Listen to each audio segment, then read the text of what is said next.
Madame, monsieur, bonjour. Bonjour à vous, Alix et Marco. Voici l'actualité nationale en 4 points.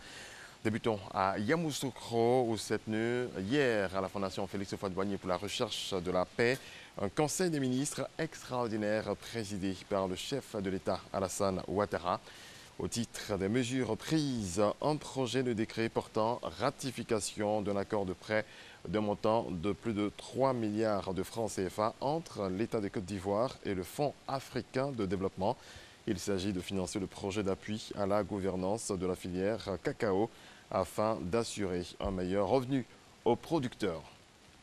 On reste à Yamoussoukro. Les acteurs de la cohésion sociale sont en formation pendant 3 jours. Spécialistes des questions foncières, juristes, autorités préfectorales et membres de l'organe de médiation planchent depuis hier sur la question de l'amélioration de la gestion des conflits fonciers. Regardez. Source de richesse, la terre devient de plus en plus la source des conflits en Côte d'Ivoire. Les autorités préfectorales et les membres de l'institution, le médiateur de la République, consacrent même tout leur temps au règlement de ces conflits fonciers. La question de la gestion des conflits fonciers est donc préoccupante, d'où ces travaux de formation. Ils ont réuni spécialistes des questions foncières, cadres des administrations publiques, chefs traditionnels, membres du corps préfectoral et acteurs de l'organe de médiation.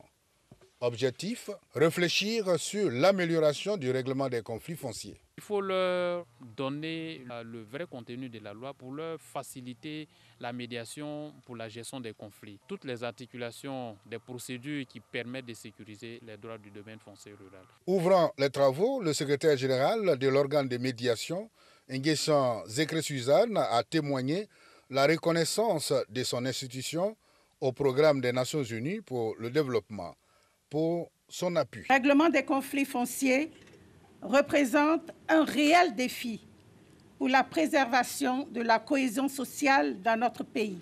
L'appui du programme des Nations Unies pour le développement permet la réalisation de cette importante activité dont la contribution à la pacification du climat social est évidente. L'enjeu et le défi majeur pour nous est le positionnement du médiateur de la République dans la prévention et la gestion des conflits dans une perspective de renforcement de la cohésion sociale et de paix durable. Durant 3 jours, les participants vont échanger sur le domaine foncier rural et les procédures de délimitation des terroirs villageois.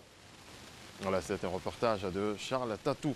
Parlons à présent des journées internationales mémorielles de la route de l'esclave. Après Krenjabo, les Bonis de Guyane, invités d'honneur, ont été conduits à Kanganiasé, dans le département de Tiasalé. Ce village est l'ultime étape de la route de l'esclave. C'est là que ces descendants d'esclaves ont pris attache avec la terre de leurs ancêtres à travers un bain de purification à la rivière Boudou. La 23e journée africaine de la prévention des risques professionnels et la 17e journée mondiale de la sécurité et de la santé au travail seront célébrées les 28 et 29 avril prochains. Ces journées visent à éveiller l'attention des travailleurs, des employeurs et des pouvoirs publics sur l'importance de la prévention des risques professionnels. Malgré les progrès de la science et de la technologie, les victimes d'accidents du travail sont encore nombreuses, selon la Caisse nationale de prévoyance sociale. Grâce Kando. Les statistiques sur les accidents du travail produites par l'Organisation internationale du travail révèlent 350 000 accidents mortels en Afrique chaque année. Et en Côte d'Ivoire, 8 000 cas sont enregistrés. La CNPS, avec le soutien du ministère de l'Emploi et de la Protection sociale, entreprend des campagnes de sensibilisation au niveau des entreprises, les aide à mettre en place des équipes de prévention. Elle aide également à lutter contre la gravité des accidents. Et je peux vous dire que ces dernières années, ces indicateurs ont connu une chute assez importante. qui nous encourage donc à poursuivre cette action que nous avons déjà commencée. La 23e journée africaine de la prévention des risques professionnels et la 17e journée mondiale de la sécurité et de la santé au travail sont l'occasion pour la Caisse nationale de prévoyance sociale d'animer plusieurs panels dont la fonction sécurité au travail, rôle et importance en entreprise. En matière de santé et sécurité au travail, on a aujourd'hui dans des systèmes de gestion, de management de la santé et sécurité au travail les plus complexes, le rôle du fonctionnel de la sécurité va jusqu'à piloter ces systèmes, ces changements, etc. Donc, c'est dire que le médecin seul dans l'entreprise ne peut pas résoudre toutes les problématiques de santé au travail. Il faut donc une équipe pluridisciplinaire et le fonctionnel de la sécurité et santé au travail fait partie de cette équipe pluridisciplinaire-là.